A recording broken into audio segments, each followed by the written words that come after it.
अस्सलाम वालेकुम नाज़रीन। इस्लामाबाद में गुज़श्ता 2-3 हफ़्तों के दौरान दो बड़ी संगीन इंसानियत सोच जो है वो वारदातें हुई हैं, और जिसको एक तो सोशल मीडिया के ज़रिए सामने आई और उसमें भी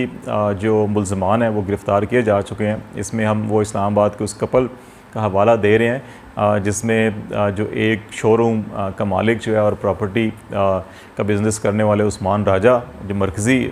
मुल्ज़म है वो हैं, और उनके साथ बाकी जो 4 अफराद थे उनको गिरफ़्तार किया गया। एक तो उस रेफरेंस में हम बात कर रहे हैं कि जिस तरह से आपस में तल्लक दोस्तियाँ भी होती हैं, लेकिन फिर उनको किस तरह से गलत इस्तेमाल किया जाता है और ख़वातीन को किस तरह से ब्लैकमेल किया जाता है, धमकियाँ दी जाती हैं, गैर अखलाकी वीडियोस बनाई जाती हैं और फिर इनको सोशल मीडिया के ऊपर चलाने की जो ब्लैकमेलिंग की जाती है, और या फिर जो है सोशल मीडिया पे चला के उनको बदनाम किया जाता है। एक तो इस किस्म का वाक़या था, और दूसरा जो है कि वो इससे ज़्यादा एक संगीन जो है कि सोचनाक वाक़या जो है वो नूर मुक़द्दम जो एक फार्मर डिप्लोमेटिक जो ऑफ़िसर हमारे एम्बेसडर भी रह चुके हैं फॉरेन सर्विस के, शौकत मुक़द्दम साहब की साहबज़ादी का जो मर्डर है, इसमें भी जो मुल्ज़िम है जो गिरफ़्तार हो चुका है ज़ाहिर जाफ़र जो है कि वो भी एक बड़े बासर घराने से उसका तल्लक है, बड़ा बिज़नेसमैन है उसका वालिद, और पैसे की बहुत रेल पेल है। उस्मान राजा का भी यही मामला था, पैसे की रेल पेल, और ये सारे मामला देखे जाएं तो इन दो मामलात को अंदर हम बेसिकली इनकी डिटेल में नहीं जाना चाहते। वो तमाम मीडिया के अंदर, सोशल मीडिया के अंदर इसके ऊपर बेशुमार लिखा जा चुका है, देखा जा चुका है, और तहकीकात भी चल रही हैं, बहुत से जो हक़ाइक़ हैं वो सामने भी आ चुके हैं। लेकिन 3-4 बड़े अहम सवाल हैं जिनके ऊपर हम बात करना चाह रहे हैं। नंबर 1 कि पाकिस्तान के माशरे में इस किस्म के वाक़यात रूनुमा क्यों होते हैं, या किसी भी माशरे में इस किस्म के वाक़यात रूनुमा क्यों होते हैं। अमूमन बहुत सारी वजूहात, लाइल्मी कह लें, तालीम की कमी कह लें, शऊर की कमी कह लें, बहुत सी ऐसी वजूहात बताई जाती हैं कि जो गुरबत पसमानदगी की वजह से बहुत से जराइम पैदा हो जाते हैं। लेकिन इन दोनों केसेस के अंदर ना पसमानदगी है, ना गुरबत है, ना तालीम की कमी है, ना शऊर की आगाही की कमी है, वो तो नहीं है, बल्कि इन जो पैसे की फरावानी, इल्म की फरावानी, शऊर की फरावानी, हर चीज़ नज़र आ रही है। लेकिन इस किस्म के वाक़यात फिर भी पेश हुए हैं, तो इसकी एक तो हम ये देखेंगे कि रीज़न्स क्या हो सकती हैं। दूसरा हम ये देखेंगे कि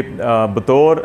एक इनफरादी हैसियत में पाकिस्तान के शहरी की हमारी क्या हैसियत है, हुकूमत, रियासत की, हुकूमती इदारों की क्या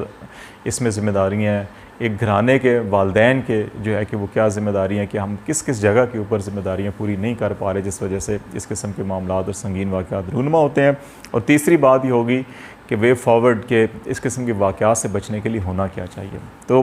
पहली बात तो ये कि अगर हम इन दोनों वाक़यात का जायज़ा लें, जैसे पहले मैंने कहा कि इन वाक़यात के अंदर जो है कि तालीम याफ्ता लोग हैं जिन्होंने ये जराइम किए हैं, पढ़े लिखे लोग हैं और अच्छी फैमिली से तल्लक़ रखता है, उनका बैकग्राउंड जो है कि वो कोई ये नहीं है कि अच्छा कि किसी उजाड़ खाने से या कोई ऐसी जगह से आए हों जहाँ पे इल्म की, शऊर की, आगाही की या तालीम की कमी हो, तो इसका तो कोई ऐसा आंसर नज़र नहीं आता। अलबत्ता ये ज़रूर नज़र आता है कि दोनों वाक़यात के अंदर जो मुजरिम है या मुल्ज़िम है, अभी अदालतों ने फ़ैसले करने हैं, प्रोसिक्यूशन होनी है, कि दोनों जो वाक़यात में जो मुल्ज़मान हैं वो बासर घराने हैं, माल दौलत की रेल पेल है, तालीम भी है, सब कुछ है, लेकिन शायद तरबियत की कहीं कमी रह गई है इनके अंदर। इनकी फ़ैमिली के अंदर पैसा कमाना जो है वो बहुत ज़्यादा अहमियत दिया गया है, और पैसे के ज़रिए हर चीज़ को ख़रीदना, चाहे वो दौलत के ज़रिए इख्तियार है, इक़्तिदार है, ताकत है, पोजीशन है, और इवन जो है कि वो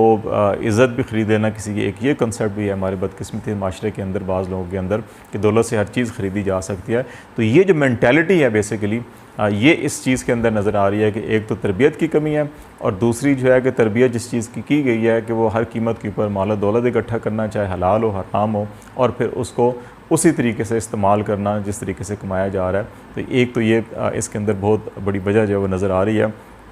इसके अंदर मेरा ख़्याल है कि सबसे बड़ी जो ज़िम्मेदारी की बात है वो जो घर से जो तरबियत होती है, जो घर से जो माहौल फ़राहम किया जाता है इंसान को तरबियत का, और जो ओवरऑल इन्वायरमेंट है वो किसी भी शख्सियत और किरदार साजी के लिए बड़ा अहम होता है। मेरा ख़्याल है कि हमारे यहाँ जहाँ जिन तबक़ात के अंदर दौलत कमाना ही बुनियादी मकसद रह गया है, वहाँ पे तरबियत और घर के अंदर जो तरबियत का माहौल है वो शायद ख़त्म हो गया है, और बच्चों को शुरू से ये बताया जाता है कि 2 + 2 8 कैसे किए जाते हैं जब लेने हों, और 2 + 2 दो कैसे किए जाते हैं जब देने हों। तो जब ये तरबियत की जा रही होगी तो फिर इसी किस्म के माशरे के अंदर करप्शन भी होगी, लूट मार भी होगी, और करप्शन और लूट मार का जो पैसा है वो इसी तरह से जो है कि इंतहाई बुरे अमाल के अंदर इस्तेमाल किया जाएगा और बुरे तरीके से इस्तेमाल किया जाएगा, जिसके नताइज जो हैं किस किस्म के संगीन नताइज आते हैं। और ये सिर्फ उस विक्टिम फैमिली के साथ ही नहीं है, विक्टिम फैमिली के अंदर भी बहुत सारी जो है बातें या ख़राबियाँ होंगी कि जो इस किस्म के इन्वायरमेंट की तरफ, क्योंकि जब सोशल स्टेटस बन जाता है कि दौलत जो है, ताकत जो है वो सोशल स्टेटस का एक बन जाए, तो फिर लोग जो हैं कि जो मिडिल क्लास के लोग होते हैं या आम लोग होते हैं कि वो भी फिर कोशिश करते हैं कि ऐसे तबकात के ज़्यादा कुर्बत हासिल करें, और उस कुर्बत हासिल करने के नतीजे की जो कोशिशें होती हैं उसके अंदर बहुत सारी एक्सप्लॉयटेशन भी होती है, जिसके नतीजे में ऐसे वाक़यात पेश आते हैं। ज़िम्मेदारी बुनियादी जो है एक तो वालदैन की है कि वो तरबियत अच्छी करें, दूसरा जो है रियासत की जो ज़िम्मेदारी इसके अंदर है वो निज़ाम तालीम के अंदर इस्लाहात की बहुत सख्त ज़रूरत है। इसमें चाहे वो दीनी तालीम के मदारस हों या रवायती जो हमारे ट्रेडिशनल एजुकेशन सिस्टम है, इसके अंदर भी हम जो है कि महज सर्टिफिकेट और डिग्रियां देने वाले बच्चे पैदा कर रहे हैं। इसके अंदर भी हम जो एक समाजी और माशी और माशरती जो ज़िंदगी गुजारनी है, किस तरह से एक अच्छे अक़दार और अच्छी अखलाकियात के साथ ज़िंदगी गुजारनी है, उसके ऊपर जो है कि वो तवज्जो नहीं दी जा रही, ना रियासती सतह के ऊपर, ना तालीमी इदारों के अंदर, ना घर के अंदर, जिसकी वजह से बिगाड़ जो है वो आए दिन रोज़ बरोज़ जो है बढ़ता जा रहा है। और इसी तरह हम देखते हैं कि हर नई जो वारदात होती है उसके अंदर जो संगीनी का एलिमेंट है वो उतना ही ज़्यादा होता है माजी के वाक़यात की निस्बत। तो इसमें शायद हमारी इनफरादी सतह के ऊपर, ख़ानदानी घरेलू सतह के ऊपर, इदाराजाती सतह के ऊपर, रियासती सतह के ऊपर, हुकूमती सतह के ऊपर जो है कोताहियाँ हैं जिनको हमें ये देखना होगा। तीसरी बात ये कि जो इस किस्म के वाक़यात की रोकथाम के लिए जो कानून साजी या प्रोसिक्यूशन के हवाले से देखें, माजी में हमने ये देखा कि जहाँ भी बड़े लोग, बासर लोग के मामलात होते हैं तो वो 15 दिन, महीना, 1 महीना, 1.5 महीना, 2 महीने के बाद इस किस्म की खबरें आ जाती हैं कि जनाब जो विक्टिम पार्टी थी उसने सुलह कर ली, उसने माफ़ कर दिया, तो इनको रिहा कर दिया जाता है। और फिर वो लोग जो हैं वो दोबारा जो है कि सोसाइटी में जाके उसी किस्म की वारदातें करते हैं। मेरा ख़्याल है कि इसके अंदर रियासत की ज़िम्मेदारी है, और सुप्रीम कोर्ट ऑफ पाकिस्तान के बाद ऐसे फ़ैसले भी मौजूद हैं कि जहाँ पे विक्टिम पार्टी माफ़ भी कर दे, रियासत को माफ़ नहीं करना चाहिए, हुकूमत को उनको माफ़ नहीं करना चाहिए कि उन्होंने हुकूमत के इंतज़ाम के अंदर, रियासत के निज़ाम के अंदर बिगाड़ पैदा करने वाले अफराद के जो मुजरिम है, जो इस्तेहाज़ है, वो रियासत ख़ुद होती है। तो अगर एक विक्टिम पार्टी माफ़ भी कर दे तो ये कानून साजी इसके ऊपर होनी चाहिए कि उस सूरत में कि जहाँ पे संगीन जराइम होंगे उसमें विक्टिम पार्टी की माफ़ी के बाद भी जो है कि माफ़ी नहीं होगी, बल्कि रियासत उसके अंदर, हुकूमत उसके अंदर फ़रीक होगी और ऐसे मुजरमों को करार वाकई सज़ाएँ दी जा सकेंगी। तो ये कवानीन में तरमीम बहुत ज़रूरी हैं। दूसरी अहम बात जो है कि प्रोसिक्यूशन है। देखिए, हमने ये भी देखा माजी के अंदर कि बाज़ इतने संगीन वाक़यात थे, लेकिन वो जैसे जैसे वक्त गुज़रता गया और अरसा गुज़रता गया तो तफ्तीश और तहकीक के अंदर नई ज़िमनी और ज़िमनी दर ज़िमनी और ज़िमनी दर ज़िमनी आती गई, और फिर आहिस्ता आहिस्ता से मामलात को किसी और रुख की जानिब ले जाया गया, और इसमें जो मुल्ज़मान हैं वो ज़मानतें लेके या बरी होकर चले जाते हैं, इस चीज़ का फ़ायदा उठाते हैं। जो प्रोसिक्यूशन का सिस्टम है उसको बड़ा साइंटिफिकली बुनियादों के ऊपर मरतब किया जाना चाहिए। पुलिस रिफॉर्म्स के अंदर बेशुमार इक़दाम किए गए हैं, इस्लामाबाद के अंदर